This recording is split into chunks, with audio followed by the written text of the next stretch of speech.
Good afternoon, everybody.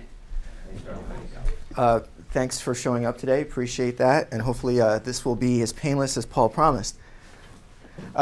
So why invest in Main Street? I think that's what we're kind of here to talk about. I think if you do any kind of investment in business, the first thing you're going to ask is, if you have multiple partners, is, okay, what's the other partner bringing to the table? So here, the first question you may have is, what's the city's skin in this game?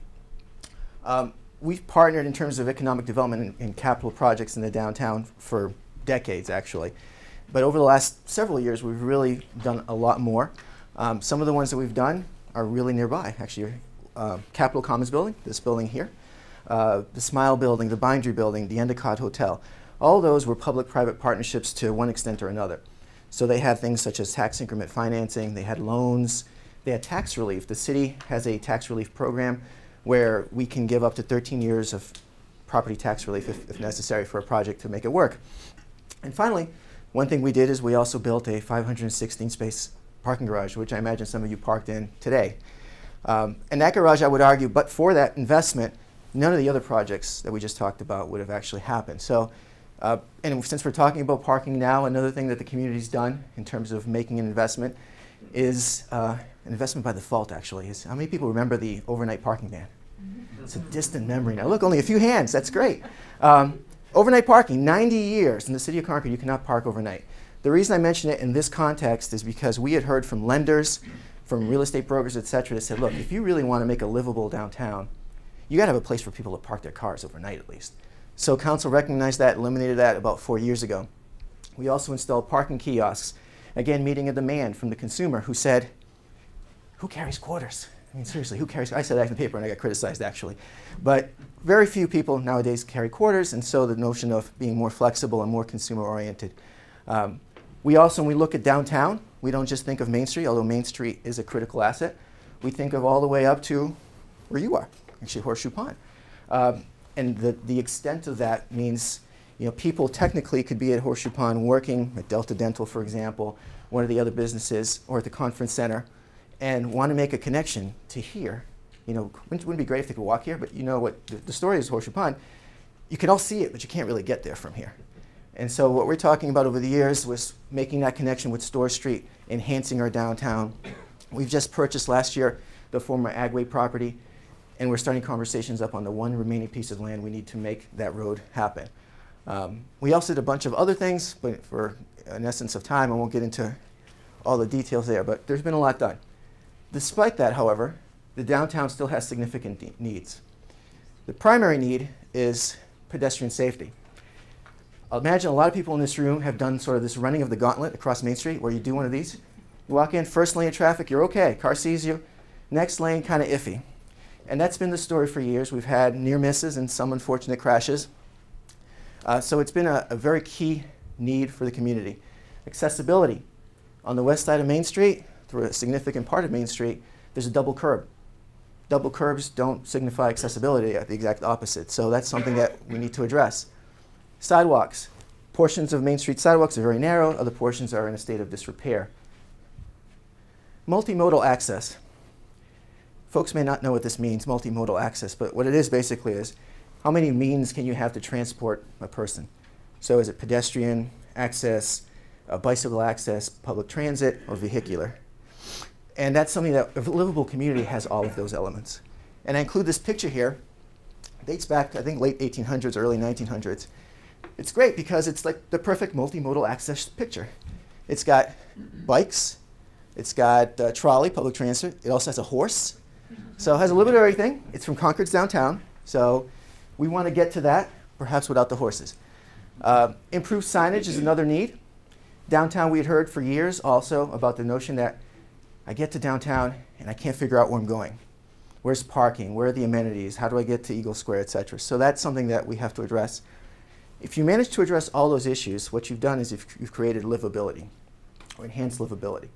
Because we want people to be downtown, to spend their money downtown, to live downtown, to occupy those second and third stories of the buildings we have here. And all that would generate economic development. So recognizing those needs, Concord 2020 and Concord Main Street a few years ago commissioned a study, which ultimately became called the Rethinking Main Street Study. And what they did is they took input from the community. did a lot of research, both economic-driven research and also basically experiential research from anecdotes from the public, presented a report to the City Council. The city accepted the report, used it as a framework to apply for a federal grant last year. We applied for this grant. It was a long shot, but thanks to the great work of a lot of people in this room, excuse me, we were able to be awarded the grant. $4.71 million represents 60% of this project cost, the project budget. Council in September designated a project advisory committee, 17-member committee. A number of the members are here today. They deliberated. Eventually, we got to a point where we got direction from council based on the committee's recommendations, started design in December. By the time we start construction, we will probably have had over 50 hours of public meetings between the committee and all the design meetings. And I mention that because that's somewhat unique. We're a big, inclusive community, but this is basically even an outlier by those standards. And the reason it is because this is a very unique project setting.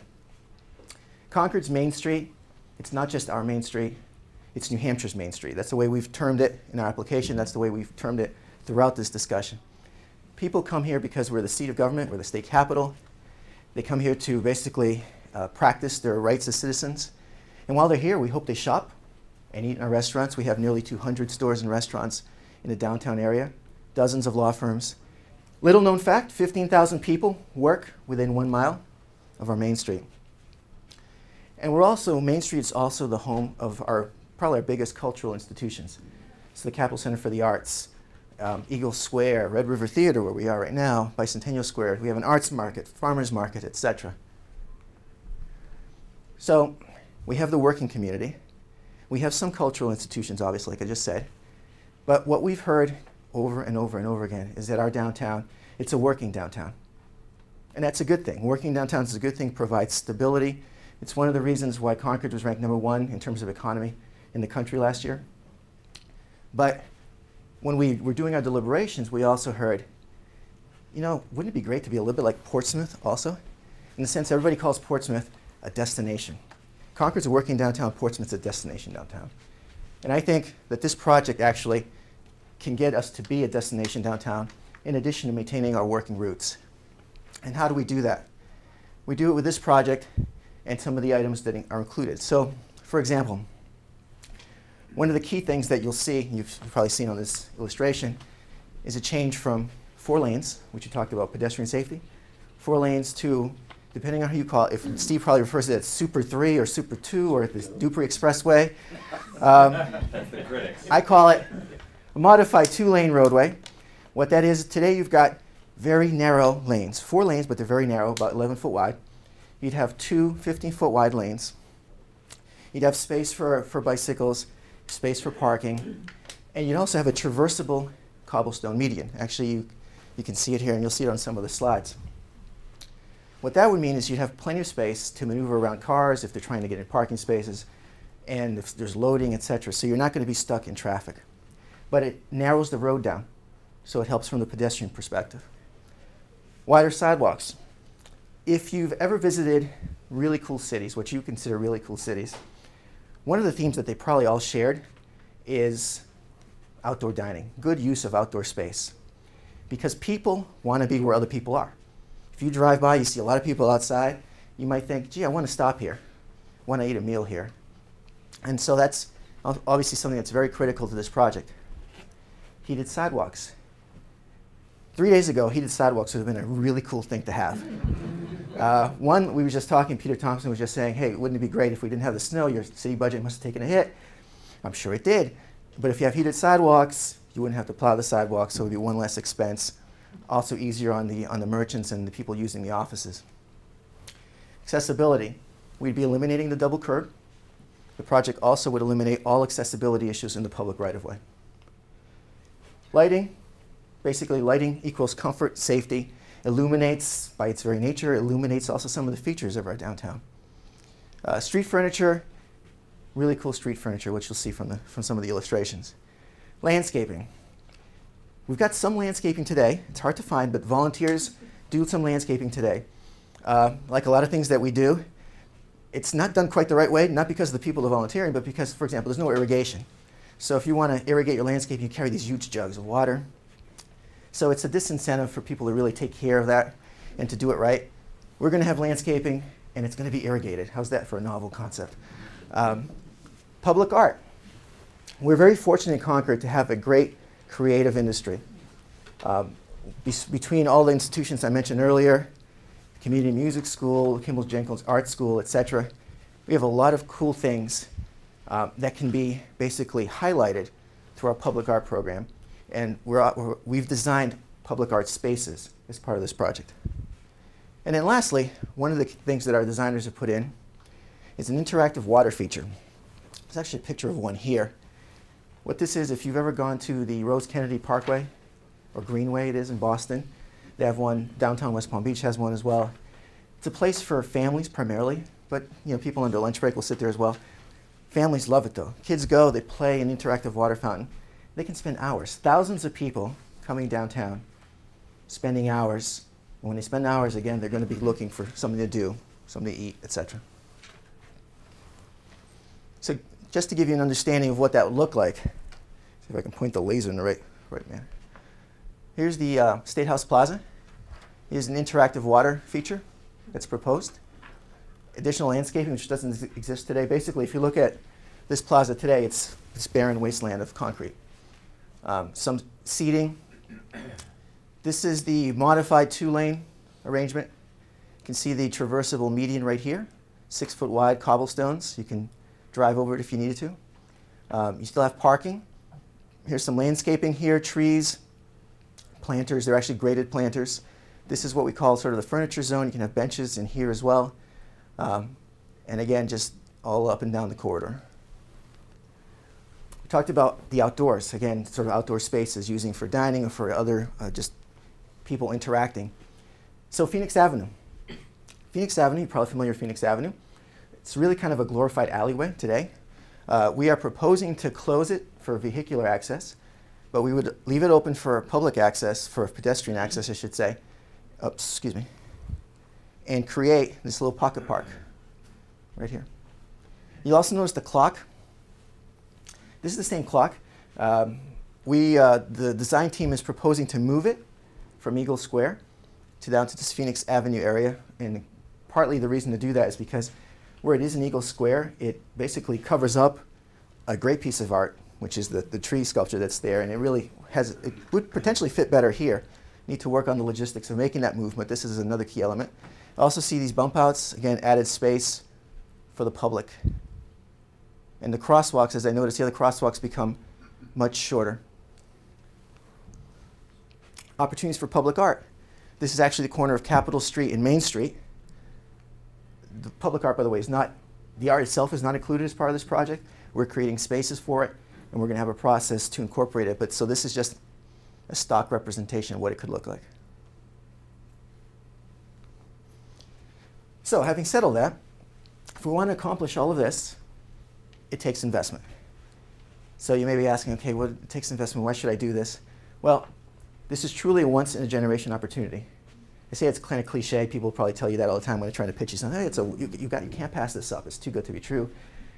I say it's a once-in-a-generation opportunity based on historical fact. The last time Concord did any major reconstruction on Main Street, depending on who you ask, was at least 30, if not 50 years ago. So based on that track record, wouldn't expect anything else to come for another 50 years or so. So my lifetime, I don't know if I'll see it. So this is truly an opportunity. So there's a commitment out there to make it more than just a roadway.